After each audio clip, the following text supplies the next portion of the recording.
This is the process of mass casting copper products.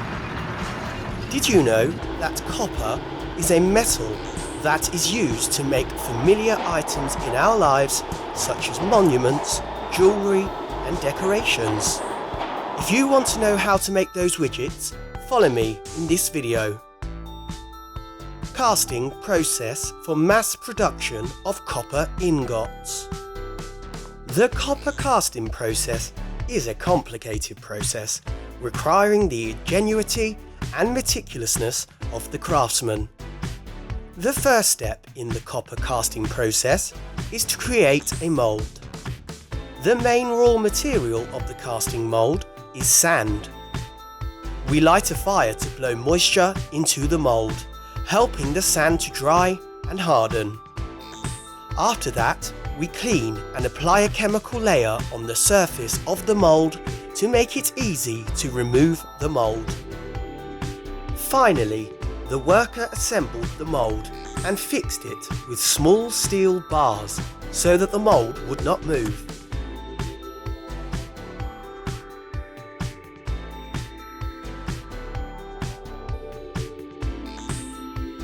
The copper material used must be pure copper, free from any impurities. If the copper material contains impurities, the product after casting will not be of high quality. Before smelting, borax is added to the smelter to remove the acid. Borax is an alkaline chemical compound that neutralizes acids in copper. Acids in copper raw materials can affect the quality of the product. After adding borax, the oven lid is closed to increase the temperature. Cook copper at 1200 degrees Celsius. This temperature is enough to melt copper and remove impurities. Copper melting time depends on the amount of copper and the type of furnace. During the smelting process, the remaining impurities will be pulled out by the worker using specialized tools.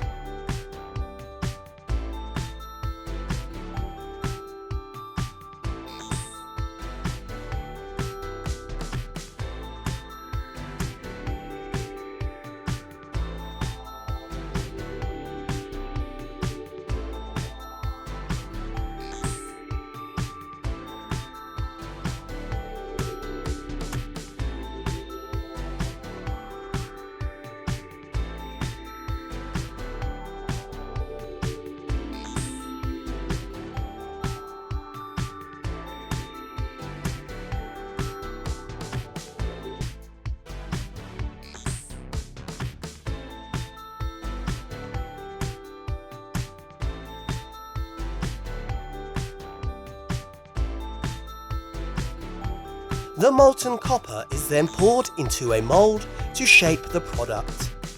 Copper must be poured evenly, gently, so that after unloading the mold, there is no pitting. In order for the copper to flow evenly in the mold, workers and artisans must have a lot of experience to be able to judge the copper level in the closed mold.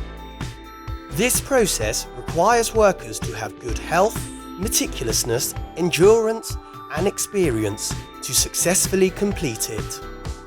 Then to complete this process, all the moulds that have just been poured with copper will be transferred to an airtight cellar for the copper to flow evenly in the shape of the mould and wait for it to cool.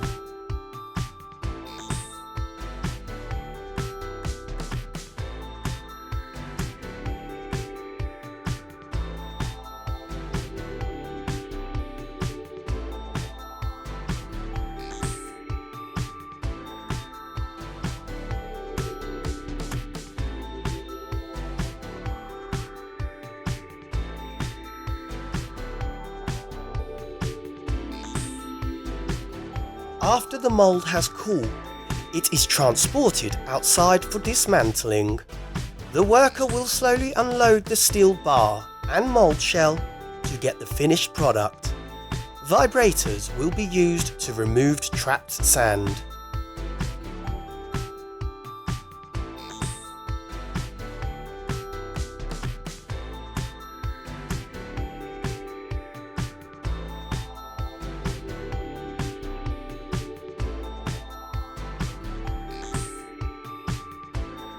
The tube removed from the mould will be dropped directly into a tank of water to cool.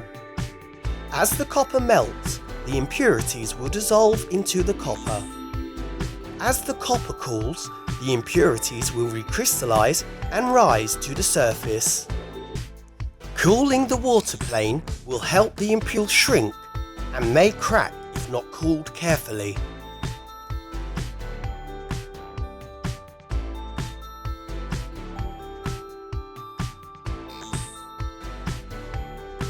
Cooling the copper with water helps the copper cool quickly and also helps the copper to contract evenly, avoiding cracking. Water quenching also needs to be done carefully. If the water is too cold, the copper can shrink too quickly and crack. If the water is too hot, the copper may not cool as quickly and the impurities cannot be washed away. When cooling the water plane, attention should be paid to the temperature of the water.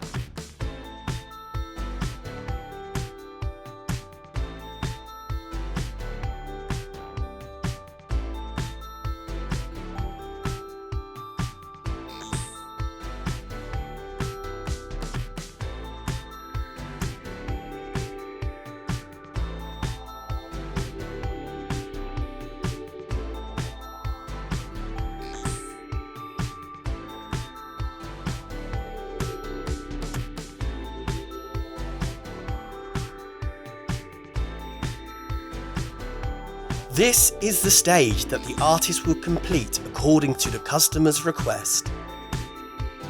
The product often has some excess around it that needs to be cut off to get the finished look. These excess parts can be removed by hand or by machine. The final stage is copper plating to increase the aesthetics of the product. Copper plating makes the product more beautiful and luxurious. So, we have learned about the copper casting process, a complex and technical process. Through this video, hopefully you have gained more understanding on how to create sophisticated and beautiful bronze castings.